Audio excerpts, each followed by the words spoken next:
comment chacun de vous perçoit l'impact de l'intelligence artificielle dans l'immobilier aujourd'hui.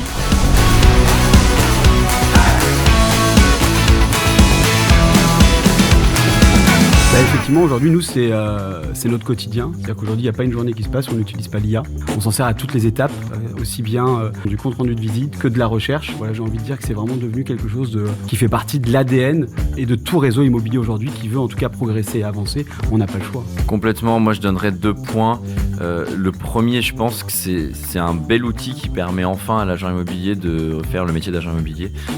En fait, ce qu'on voit depuis 10 ans avec la digitalisation, c'est qu'on leur demande d'être de plus en plus présents sur les réseaux sociaux, de faire des TikTok, faire des vidéos, faire des posts, remplir des documents sur leur ordinateur. Et toutes ces tâches digitales, je suis pas sûr que ce soit vraiment ce pourquoi l'agent immobilier est devenu agent immobilier. L'agent immobilier, il aime accompagner un client, le rassurer, le convaincre, négocier, enfin tout ce qui est très humain. Donc utilisez-le pour passer moins de temps sur le digital, plus de temps en présentiel avec vos clients et surtout utilisez-le comme un super assistant qui va vous aider d'abord là où vous n'êtes pas forcément compétent. C'est comme le super assistant et le super stagiaire. Assistant et coach, je rajouterais. Ouais. Un côté coach maintenant aujourd'hui où tu peux t'entraîner parce que, et ça vous pourrez en parler mieux que moi, mais la dérive de l'IA, c'est qu'à un moment, il faut quand même la faire travailler, l'entraîner, il faut également un peu la réglementer et je pense qu'aujourd'hui, ce côté coach est assez intéressant. Mais ce que j'aime bien dans ce que tu dis, Martin, et je pense que tu viens directement déverrouiller un peu le point bloquant de ces 60% du coup qui n'utilisent pas l'intelligence artificielle dans leur quotidien, ça serait de dire oui mais j'ai pas envie que un robot puisse faire l'émission que je fais, puisque c'est ma plus-value, c'est l'humain, et toi t'es en train de déverrouiller un peu ce point bloquant. Complètement, on dit tout le temps, c'est un outil, et d'ailleurs c'est un outil qui fait des erreurs. On a agent immobilier et agent IA. En fait, l'agent IA, je te rejoins complètement Martin, c'est l'auxiliaire de l'agent immobilier. Il n'est pas capable de faire son métier. On a quand même un acheteur ou un locataire qui va être le client et il ne va pas pouvoir faire une transaction avec un agent IA. En revanche, l'agent IA va peut-être commencer à filtrer les requêtes du particulier pour engager avec ses prospects, pour obtenir des mandats, et engager avec les clients qui vont lui permettre d'avoir une rémunération sur ces mandats. Je vais peut-être avoir un deuxième point parce qu'on parle beaucoup de l'IA du côté du professionnel. L'IA, elle apparaît aussi du côté du client. Un portail traditionnel va me dire j'ai 153 biens qui correspondent à votre recherche et puis maintenant, allez-y et vous êtes parti pour 40-45 minutes de recherche immobilière. C'est-à-dire que maintenant, l'IA va permettre, lorsqu'on fait une recherche immobilière, de lui donner un bien parfait.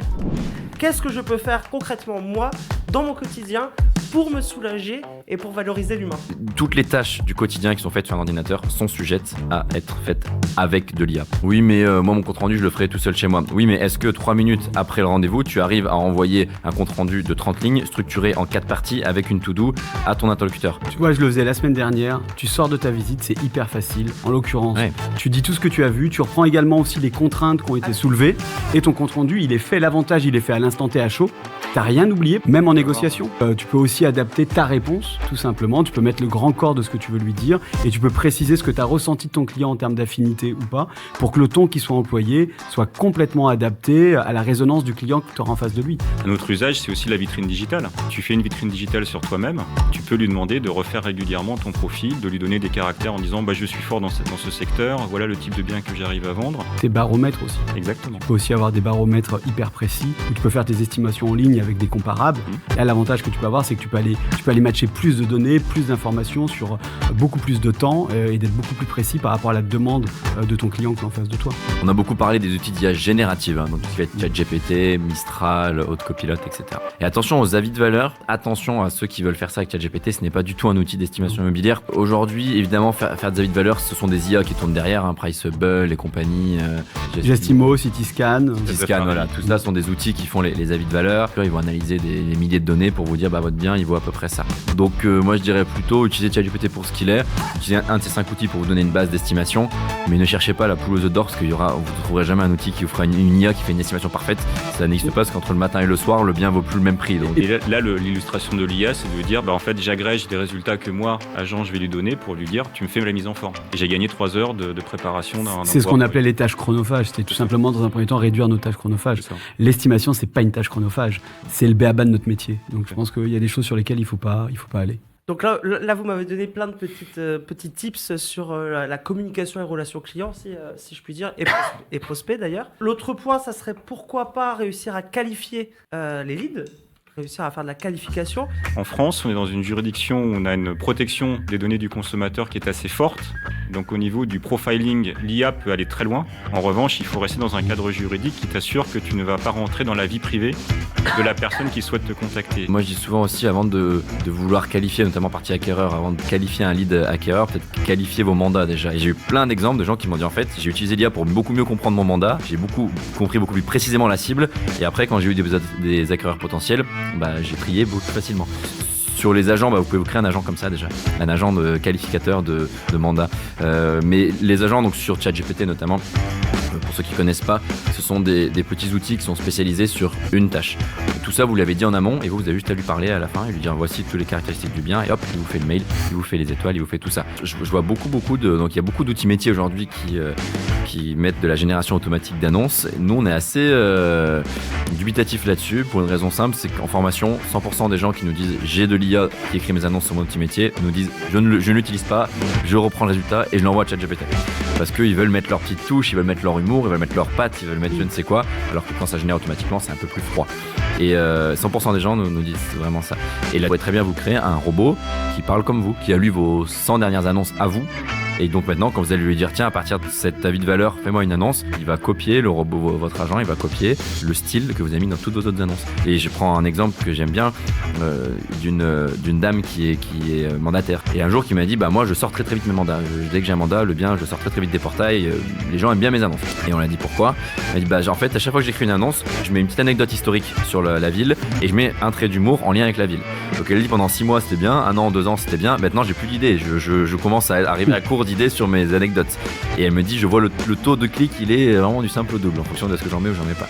Et elle a commencé à le faire avec de l'IA et l'IA elle ne manque pas de créativité, elle en a à l'infini. Donc maintenant elle me dit dès que j'ai une petite annonce, j'ai ma petite IA qui vient mettre une anecdote, qui vient mettre un petit trait d'humour. C'est tout bête. Il faut quand même expliquer aux agents immobiliers, parce qu'on a quand même beaucoup d'agents immobiliers qui ont plus de 45 ans, c'est que c'est pas compliqué. Tout ça se fait sans code. Il faut pas être développeur. Non mais c'est bien peut-être de le rappeler, il faut pas être développeur pour interagir avec une IA. C'est une révolution pour moi qui va être plus importante qu'Internet. Internet, ça a fluidifié les transferts d'informations, ça a connecté les gens dans le monde. Là, on est sur un outil qui, quand même, qu'on le veuille ou non, est intelligent. On a pour la première fois un outil qui est en capacité de raisonner. On peut le modeler, on peut parler avec lui, on peut, tu l'as très bien dit, lui demander d'améliorer, de changer, etc. C'est vrai aussi en termes d'adoption. Ce qu'on voit dans l'adoption de l'IA est beaucoup plus important que ce qu'on a vu sur l'adoption des réseaux sociaux ou d'Internet. On parle aujourd'hui sur ChatGPT de 400 millions d'utilisateurs chaque semaine, un outil qui n'existait pas il y a 2 ans. Et c'est un phénomène pour lequel 100% des gens dans le monde ont un cas d'usage. Parce que 100% des gens particuliers, professionnels, immobiliers, agriculture, qui vous voulez, tout le monde peut prendre cet outil et dire ah oui, ça me fait gagner 1 heure par jour. Moi je dirais que c'est la première fois qu'on a créé une altérité, c'est-à-dire quelque chose qui sans être vivant peut vraiment challenger l'être humain. Si je prends ton exemple par exemple sur la construction, avant c'était des fichiers Excel plus ou moins poussés. Tu avais des éléments de contrôle, mais c'est toi qui les concevais, ces éléments de contrôle. Donc si eux étaient faux, tout le fichier pouvait être faux, toi tu pensais que tu avais raison. Maintenant pour la première fois, tu as un outil qui va te dire tu es sûr d'avoir raison ? Parce que c'est conceptuellement ce que tu fais là, ça a l'air de marcher mais ça n'a aucun sens. C'est ça qui est formidable, c'est qu'en fait on a un outil qui peut nous aider à réinventer tout ce qu'on a déjà inventé. Quels pourraient en être les risques ? Alors à mon niveau, d'un point de vue métier, le risque, c'est de penser qu'on pourra demain ne plus avoir d'agents immobiliers. Je pense que le vrai risque, il est là. Il y a un gros risque qui est plutôt chez les jeunes, mais un gros risque d'addiction. Ça, c'est sûr. Parce que pour le coup, il y a des gens qui commencent à tout faire avec ChatGPT et qui prennent plus tout le temps de réfléchir. Et ça marche jusqu'au jour où vous êtes devant un client. Là, ça, on a un risque de dépendance qui est assez grand, à la fois de ceux qui vont l'utiliser tout le temps, et puis moi, il y a un gros risque de ceux qui vont l'utiliser jamais, qui vont là pour le coup être assez vite voir leur valeur sur le marché du travail ou même en tant qu'entrepreneur diminuer. Moi, je dirais en fait, c'est on a cette création, c'est un peu comme un enfant. Donc si je prends le terme anglo-saxon garbage in, garbage out, si on lui apprend n'importe quoi, si on lui donne des choses de mauvaise qualité, si on ne fait pas l'effort de vérifier ce qu'elle dit, on va se retrouver avec des outils auxquels on va faire de plus en plus confiance, mais ces outils eux-mêmes ne seront pas performants parce que l'humain au début n'aura pas fait l'effort de les entraîner, de les préparer. Donc en fait, cet outil-là n'est pas là pour amenuiser ou réduire notre responsabilité. C'est quelque chose en fait sur lequel on doit travailler sans arrêt. On doit être vigilant par rapport à ce que sort une IA. Et même quand on l'utilise en tant qu'auxiliaire ou en tant que stagiaire ou en tant qu'apprenti de conseiller, on doit revoir ce qu'elle fait. On ne doit pas juste se mettre dans sa main en disant c'est super, c'est l'IA, allez hop, c'est parti. Je ne suis plus responsable de rien. On reste responsable. On est agent immobilier, on est responsable de la transaction de bout en bout. L'IA va juste chercher à remplir des briques ici et là pour m'aider.